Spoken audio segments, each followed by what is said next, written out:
को देखकर कहा, अरे तुम तो शीतल हो ना? शीतल बोली, हाँ, और तुम धीरेंद्र ना? वह लड़का बोला, हाँ मैं धीरेंद्र हूं। शीतल बोली, तुम तो टॉपर हुआ करते थे ना, आजकल क्या कर रहे हो? धीरेंद्र बोला, बेंगलोर की ही एक कंपनी में काम कर रहा हूं। शीतल प्रभावित होते हुए बोली, अरे वाह, मतलब काफी अच्छा कमा लेते होगे तुम तो। धीरेंद्र बोला, हाँ, साल का पैकेज अब 12 लाख के आसपास है, लेकिन अगर उस दिन कमलेश मेरे रास्ते में नहीं आया होता तो उसकी जगह मैं होता। ये सुनकर शीतल हैरानी से बोली, ये तुम क्या बोल रहे हो? इस कमलेश ने तुम्हारा मौका छीना। धीरेंद्र बोला, हाँ, मैं टॉपर था, इसलिए ये मौका मुझे मिलना चाहिए था, लेकिन मिला उसे। असल में उस समय एक चीज हुई थी, और वो ये कि हम दोनों को ही एक साथ इंटरव्यू के लिए बुलाया गया था। और फिर धीरेंद्र उस समय हुई घटना को बताता है, जिसे मैं आपको उसी टाइम पीरियड में सुनाता हूं। कमलेश और धीरेंद्र दोनों ही एक साथ उस कमरे में जाते हैं। कंपनी के लोग उन दोनों की फाइल देखते हैं और फिर दोनों से सवाल जवाब शुरू करते हैं। दोनों ही उनके सवालों का जवाब बहुत सहजता से देते हैं। यहां धीरेंद्र को विश्वास था कि उसे ही ये जॉब मिलेगी, क्योंकि उसका प्रदर्शन शुरू से अब तक अच्छा था। वहीं कमलेश के ग्रेड तो अभी सुधरने शुरू हुए थे। कुछ देर बाद एक महिला बोली, मिस्टर धीरेंद्र, आपका प्रदर्शन हमेशा से ही बहुत अच्छा रहा है, जो कि काफी इंप्रेसिव है। वही मिस्टर कमलेश, आपका प्रदर्शन अभी अभी सुधरना शुरू हुआ है और कुछ ही समय में काफी सुधार आया है। क्या आपने चीटिंग की थी? ये सुनकर धीरेंद्र को हंसी आ गई। वहीं कमलेश बिल्कुल सामान्य तरीके से बोला, मैम, मेरे ऊपर किसी को भरोसा नहीं था, यहां तक कि मेरे माँ बाप को भी नहीं। मुझे कॉलेज के कुछ लोग बुली करते हैं। इसकी शिकायत जब मैंने सबसे की तो मेरी किसी ने नहीं सुनी, यहां तक कि मेरे माँ बाप ने भी नहीं। यहां तक कि मेरे माँ बाप ने तो मुझे घर से तक निकाल दिया था। तब मैंने सोच लिया था कि मेरे साथ कोई भी नहीं है, इसलिए मुझे इन सबको इग्नोर करके आगे बढ़ना होगा। फिर मैंने पार्ट टाइम जॉब के साथ अपनी पढ़ाई की, खुद को इतना झोंक दिया इन सब में कि किसी पर ध्यान नहीं दिया, और रिजल्ट आपके सामने है। ये सब सुनकर वे सारे लोग एक दूसरे का मुंह ताकने लगे। फिर एक शख्स जो कि उनका सीनियर था बोला, मिस्टर कमलेश, आपकी जर्नी काफी दिलचस्प है। आपने मुश्किल से मुश्किल समय में बहुत अच्छा प्रदर्शन किया है और हमारी कंपनी को यही चाहिए, और हम चाहते हैं कि आप इस पोस्ट पर आए। ये सुनकर धीरेंद्र बोला, आई एम सॉरी सर, लेकिन इस जॉब के लिए मैं ज्यादा एलिजिबल रहूंगा क्योंकि मैं टॉपर रहा हूं। तब वह शख्स बोला, आपने पढ़ाई के साथ साथ कौन कौन से चैलेंजेस फेस किए हैं? देखिए मिस्टर धीरेंद्र, हमें ऐसा एम्प्लॉय ने चाहिए जो हर सिचुएशन में अच्छा प्रदर्शन करे, इसलिए हम इसके लिए कमलेश को चुनते हैं। आप भी काफी काबिल हैं, इसलिए हमारी कंपनी की इससे कम की पोस्ट के लिए चाहें तो इंटरव्यू दे सकते हैं। ये सुनकर धीरेंद्र गुस्से में बोला, मैं हमेशा से टॉपर रहा हूं, इसलिए इसके अंडर तो काम बिल्कुल नहीं करूंगा। बोलकर धीरेंद्र तेजी से वहां से चला गया। फिर धीरेंद्र ने शीतल को आगे कहा, मुझे उस समय बहुत गुस्सा आ रहा था।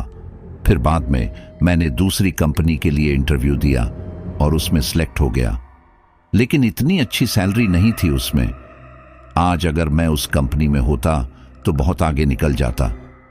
तब शीतल बोली, मैं समझ सकती हूं, इस कमलेश ने बहुत लोगों का कैरियर खाया है, पता नहीं अपने आप को समझता क्या है। वो अप्सरा इसके साथ है, तभी ये इतना उड़ रहा है। ये सुनकर धीरेंद्र हैरानी से बोला, अप्सरा? वो अप्सरा जो आर्षि मुनियों के टाइम पर होती थी? क्या मजाक है? शीतल बोली, अरे मजाक नहीं, सच है, तभी तो आज वो इस मुकाम पर है, वरना सोचो कि उसे ये सब कैसे मिल सकता है। हमने बहुत कोशिश की थी उस कमलेश से उस अप्सरा को छीनने की, लेकिन सब उल्टा हो गया हमारे साथ। आज उसी की वजह से हम इस हालत में हैं। ये सुनकर धीरेंद्र सोच में पड़ गया।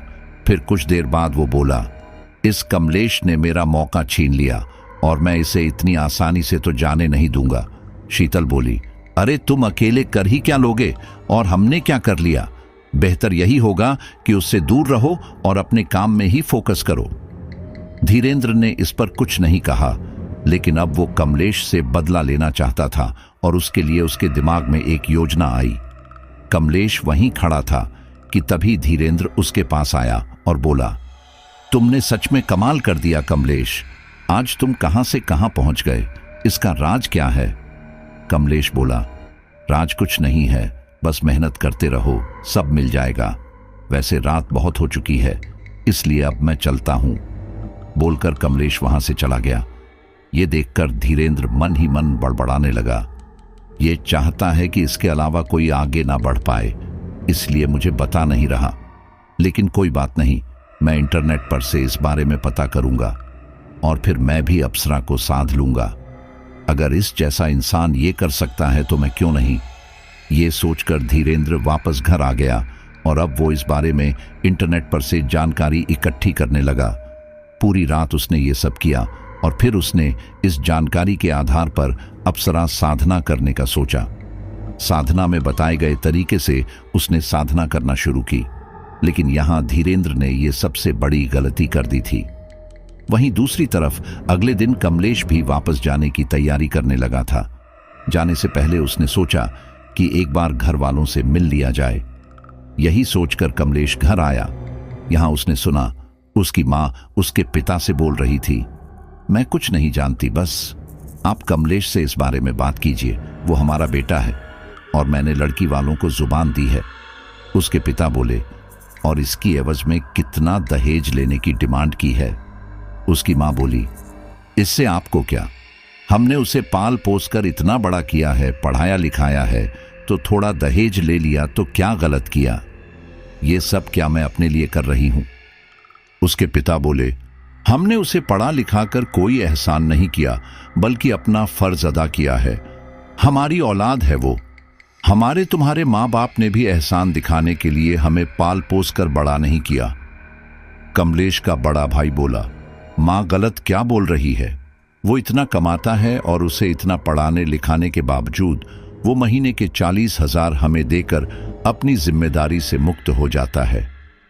उसके पिता बोले, तू तो वो भी नहीं देता। देखो भाग्यवान, हमने जो उसके साथ किया उसकी वजह से वो पहले ही हमसे दूर हो चुका है, अब उसे और दूर मत करो। अब कमलेश से रहा नहीं गया और वो सीधे घर के अंदर चला आया और बोला, मुझे लगा था कि आपको अपने बेटे की फिक्र है, लेकिन नहीं, आपको तो बस पैसों से मतलब है। अगर आप मतलबी हो सकती हैं तो मैं भी हो सकता हूं। आज के बाद मेरा आपका रिश्ता खत्म। मैंने इतना सब होने के बावजूद अपना बेटे होने का फर्ज निभाया, लेकिन आप आज तक मेरी मां नहीं बन पाई। आज के बाद मैं आपको कोई पैसे नहीं भेजने वाला, और रही बात शादी की तो वो भी नहीं करने वाला। अब इससे पहले कि कोई कुछ बोलता कमलेश तेजी से वहां से चला गया। वहीं अब कमलेश की मां काफी परेशान हो गई थी। कमलेश वहां से निकलकर एयरपोर्ट आया और बेंगलोर के लिए निकल पड़ा। सफर के दौरान नयनी उससे बोली, मुझे पता है कि तुम्हारे घर वाले तुम्हारी शादी करवाना चाहते हैं, तुम मुझे बताओ कि तुम्हारी क्या इच्छा है। कमलेश बोला, मेरी इच्छा शादी करने की नहीं है, मैं तुम्हारे साथ रहना चाहता हूं बस। नयनी बोली, कमलेश, एक समय के बाद जब तुम काफी बूढ़े हो जाओगे तब तुम्हारी देख रेख के लिए कोई चाहिए होगा, और अगर तुम शादी नहीं करोगे तो तुम्हारी संतान कैसे होगी? क्या तुम संतान सुख से वंचित रहना चाहते हो? देखो, अगर तुम ये सब मेरे दबाव में आकर कर रहे हो तो तुम मुझे बता सकते हो। तुम पहले ऐसे इंसान हो जिसने कि किसी अप्सरा को इतना प्रभावित किया है, तो मैं तुम्हें कोई नुकसान नहीं पहुंचाऊंगी। कमलेश बोला, नयनी, पहली बात, मैं तुमसे डरता नहीं हूं, बल्कि तहे दिल से तुम्हारा सम्मान करता हूं। तुम मेरे लिए किसी देवी की तरह पूजनीय हो, और मुझे पता है कि अगर मुझसे कोई गलती हो भी गई तो तुम मुझे माफ कर दोगी, इसलिए डर वाली बात नहीं है। मुझे शादी वादी की भी कोई इच्छा नहीं है। पता नहीं क्यों मेरा मन इस संसार से भी लगभग उब चुका है, इसीलिए इन सब की कोई गुंजाइश ही नहीं है। अगर भविष्य में कभी मेरा इस तरह का इरादा होगा तो सबसे पहले मैं तुम्हें ही तो बताऊंगा ना। ये सुनकर नयनी मुस्कुरा दी, क्योंकि कमलेश बिल्कुल सच बोल रहा था। वहीं दूसरी तरफ धीरेंद्र ने भी अप्सरा साधना पूरी कर ली थी, लेकिन उसे कोई अप्सरा दिखाई नहीं दी। ये सब देखकर उसे काफी गुस्सा आया और उसने गुस्से में जाकर शीतल से कहा, यह सब बिल्कुल बकवास है। उस कमलेश की सफलता के पीछे कुछ और ही चक्कर है। तुमने मेरा समय खराब करवा दिया। ये सब सुनाकर धीरेंद्र तो वहां से चला गया, लेकिन अब शीतल सोचने लगी कि उस कमलेश के पास अगर अप्सरा नहीं है तो वो क्या चीज है। धीरेंद्र इन सब को भूलकर अपने कामों में लग गया। इसी दौरान एक रात जब वो सोने के लिए लेटा तो उसे उसके शरीर पर किसी का स्पर्श महसूस हुआ। ये सब देखकर वो एकदम से उठ बैठा, लेकिन उसके पास कोई नहीं था। वो दोबारा से सोने के लिए लेटा, लेकिन अब भी कोई उसके शरीर को छू रहा था। इस बार धीरेंद्र शांत ही बना रहा और फिर कुछ ही देर में उसे किसी लड़की की खिलखिलाने की आवाज आई। वो आवाज उसे बिल्कुल पास से आ रही थी। ये सब सुनकर धीरेंद्र काफी ज्यादा घबरा गया, लेकिन फिर ठीक इसी दौरान उसे याद आया कि उसने कुछ समय पहले अप्सरा साधना की थी। तो क्या इसका मतलब उसने अप्सरा सिद्ध कर ली है? ये सब सोचकर धीरेंद्र के चेहरे पर एक मुस्कान आ गई और फिर उसने आंखें खोली, लेकिन उसके आसपास कोई भी नहीं था। ये देखकर धीरेंद्र बोला, अरे मैं ही तो तुम्हारा मालिक हूं, मैंने तुम्हें साधा है। लेकिन उसे कोई आवाज नहीं आई। ये देखकर वो दोबारा आंखें बंद करके लेट गया। ऐसा होते ही दोबारा उसे वही सब महसूस हुआ। तब वो बोला, देखो अब मैं तुम्हारा मालिक हूं, इसलिए जो मैं कहूंगा वो तुम्हें करना होगा। इसके बाद धीरेंद्र को किसी का कोमल स्पर्श अपने ऊपर महसूस हुआ। ये देखकर धीरेंद्र ने जब आंखें खोली तो पाया कि वहां कोई भी नहीं था। ये देखकर धीरेंद्र मन ही मन बुदबुदाया, अरे ये मेरे साथ क्या हो रहा है? वो कमलेश तो उस अप्सरा को देख सुन भी सकता था, लेकिन मुझे वो दिखाई क्यों नहीं दे रही? धीरेंद्र ने इतना कहा ही था कि तभी उसे किसी युवती के खिलखिलाने की आवाज आई। वो आवाज सुनकर धीरेंद्र काफी ज्यादा घबरा गया और यहाँ वहां देखने लगा, लेकिन उसे वहां कोई नजर नहीं आया। इसके कुछ देर बाद उसे दोबारा से वही आवाज आई और इस बार वो युवती बोली, धीरेंद्र तुमने मुझे सिद्ध तो कर लिया, लेकिन तुमसे एक गलती हो गई। तुमने वह मंत्र गलत बोल दिए थे और वह मंत्र अप्सरा साधना के नहीं बल्कि यक्षिणी साधना के थे। ये सुनकर धीरेंद्र की आंखें हैरानी से गोल हो गई और उसने अपने मोबाइल में उस साधना के मंत्रों को देखा। वह वाकई में यक्षिणी साधना के मंत्र थे। ये देखकर धीरेंद्र ने अपना माथा पीट लिया, लेकिन फिर तभी वो आवाज दोबारा आई, तुमने मुझे पा तो लिया, लेकिन मैं तुम्हारे जीवन में ऐसे ही नहीं आ सकती, क्योंकि तुम्हारे जीवन में पहले ही एक स्त्री है। इसलिए तुम ऐसा काम करो कि उस लड़की से अभी के अभी अपने सारे रिश्ते खत्म कर दो। ये सुनकर धीरेंद्र बोला, बिल्कुल नहीं, मैं निराली से प्यार करता हूं और उसके साथ ही अपनी आगे की लाइफ जीना चाहता हूं। ये सुनकर वो युवती गुस्से में बोली, मैं तुमसे पूछ नहीं रही हूं, बल्कि तुम्हें बता रही हूं कि तुम्हें यह करना है, और अगर तुमने यह बात नहीं मानी तो फिर इसके आगे जो होगा उसके जिम्मेदार तुम खुद होगे। लेकिन धीरेंद्र अपनी बात पर अड़ा रहा। इन सब से उस यक्षिणी को काफी गुस्सा आया और उसके बाद वो बिना कुछ बोले वहां से चली गई। दूसरी तरफ निराली उस समय अपने कमरे में बैठकर लैपटॉप पर काम कर रही थी। इसी दौरान लैपटॉप की स्क्रीन पर एक भयानक चेहरा उभरा। उस चेहरे को देखकर निराली काफी ज्यादा घबरा गई और पीछे जा हटी। इसी दौरान वह चेहरा धीरे धीरे करके उस लैपटॉप से बाहर की ओर आने लगा और देखते ही देखते उस लैपटॉप से एक पूरी ही महिला की आकृति बाहर आ गई। निराली इन सब से डर के चीखने लगी, लेकिन ठीक इसी दौरान वह आकृति निराली के चेहरे के एकदम पास आई और बोली, धीरेंद्र ने मुझे सिद्ध कर लिया है, इसलिए तुम्हें उसके जीवन से जाना होगा। तुम अभी के अभी धीरेंद्र को छोड़ दो, वरना अंजाम बुरा होगा। इन सबसे निराली काफी ज्यादा घबरा गई और बोली, आप जैसा कहोगी मैं करूंगी, लेकिन तुम प्लीज मुझे कुछ मत करना। इसके बाद निराली ने अपना फोन उठाया और फिर सीधे धीरेंद्र को फोन किया और कहा, तुम्हारे और मेरे बीच में अब सब खत्म हो गया है, आज के बाद मुझे फोन मत करना। बोलकर निराली ने फोन काट दिया। ये सुनकर वो यक्षिणी बोली, बहुत अच्छा किया, लेकिन याद रखना, आज के बाद तुम मुझे उसके साथ अगर दिखाई दी तो मैं तुम्हें मार डालूंगी। बोलकर वो वहां से गायब हो गई। वहीं दूसरी तरफ इन सब से धीरेंद्र काफी ज्यादा घबरा गया था। उसने दोबारा से निराली को फोन लगाया, लेकिन उसका फोन बंद आ रहा था। वहीं दूसरी तरफ यक्षिणी उसके पास आई और उससे कहा, मैंने उस लड़की निराली को हमेशा के लिए तुम्हारे जीवन से निकाल फेंका है और तुम कोशिश भी मत करना उसे दोबारा अपने जीवन में लाने की, क्योंकि अगर तुमने ऐसा किया तो मैं उसे मार डालूंगी। ये सुनकर धीरेंद्र अपना माथा पकड़कर बैठ गया। ठीक इसी दौरान यक्षिणी उसके पास आई और अब वो यक्षिणी धीरेंद्र को साफ दिखाई दे रही थी। वो यक्षिणी काफी ज्यादा सुंदर थी। उसकी खूबसूरती देखकर एक पल के लिए तो धीरेंद्र का मुंह भी खुला रह गया था। इसी समय यक्षिणी उससे बोली, तुम मेरे साधक हो, तुमने साधना करके मुझे पा लिया है और अब तुम जो चाहोगे वह मैं करूंगी, लेकिन मेरे अलावा तुम्हारे जीवन में कोई भी स्त्री नहीं आनी चाहिए। ये सुनकर धीरेंद्र मन ही मन बुदबुदाया, अरे वाह, मैंने भले ही अप्सरा की जगह यक्षिणी साधना कर ली थी, लेकिन बात तो लगभग वही है। अब मैं इस यक्षिणी से अपनी मुराद पूरी करवाऊंगा।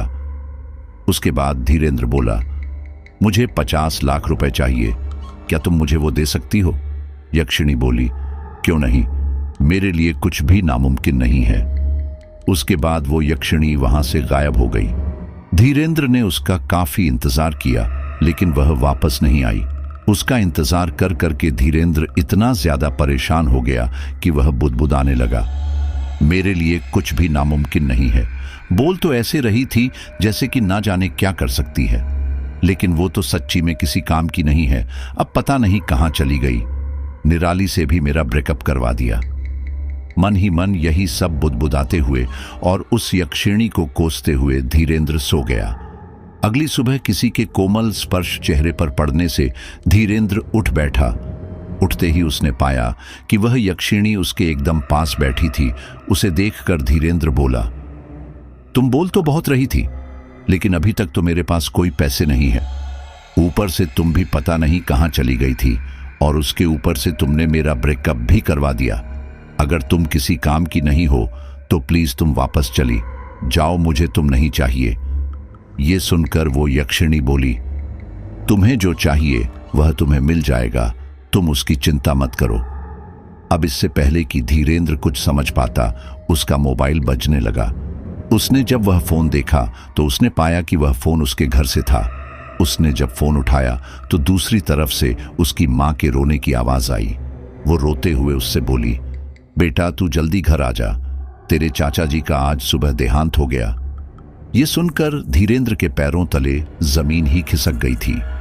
धीरेंद्र के चाचा धीरेंद्र को काफी मानते थे। धीरेंद्र के चाचा की खुद की कोई औलाद नहीं थी, इसलिए वह धीरेंद्र को ही अपना सब कुछ मानते थे और अब उनकी मौत ने उसे एक तगड़ा झटका दिया था। धीरेंद्र भारी मन से घर के लिए निकल पड़ा। घर आकर उनका अंतिम संस्कार किया गया। कुछ दिनों बाद जब उनकी संपत्ति की बात चली तो पता चला कि उसके चाचा उसके लिए 50 लाख की संपत्ति छोड़कर गए थे। यक्षिणी जो कि उस समय धीरेंद्र के साथ थी और उसे धीरेंद्र के अलावा फिलहाल कोई नहीं देख सकता था। यह सब सुनकर यक्षिणी की ओर देखने लगा। तब वह यक्षिणी मुस्कुराते हुए बोली, तुमने 50 लाख मांगे थे ना, देखो पूरे 50 लाख है, कुछ भी कम नहीं है बल्कि ज्यादा ही होंगे। अब तो तुम खुश हो गए। ये सब सुनकर धीरेंद्र को काफी ज्यादा गुस्सा आया, क्योंकि उसके चाचा उसके लिए बिल्कुल पिता समान थे। उन्होंने बचपन में धीरेंद्र को गोद लिया था और अब उनकी मौत का जिम्मेदार एक हिसाब से धीरेंद्र था। धीरेंद्र को अपने आप पर काफी शर्म आ रही थी और वह यह बात किसी से कर भी नहीं पा रहा था। वो उसी शहर में था कि एक दिन उसकी मुलाकात विपुल और शीतल से हुई। बातों ही बातों में धीरेंद्र ने उन्हें बता दिया कि कैसे उसने यक्षिणी को सिद्ध किया और अब वह उस वजह से काफी पछता रहा है। ये सब सुनकर विपुल के दिमाग में एक योजना आई और वो बोला, चलो जो हो गया सो हो गया, उसे छोड़ो, लेकिन अब हमें आगे क्या करना है वह सोचना चाहिए। देखो दोस्तों, हम सभी आज इतने बर्बाद सिर्फ एक ही शख्स की वजह से हैं और वह है कमलेश। हम सबकी बर्बादी का कारण कमलेश है। वह खुद तो हमें बर्बाद करके एकदम अच्छी जिंदगी जी रहा है और हम यहाँ पर दो पैसे के मोहताज हैं। मुझे नहीं पता कि हमें अच्छी जिंदगी मिलेगी या नहीं, हम उससे ज्यादा अच्छा कमा पाएंगे या नहीं, लेकिन अगर हम यह नहीं कर सकते तो उस कमलेश को भी नहीं करने देंगे। तब शीतल बोली, हम इसमें कर भी क्या लेंगे? तुम्हें तो पता ही है कि उसके पास कौन है, और अगर हमने दोबारा से ऐसी कोई घटिया हरकत की तो हमारे साथ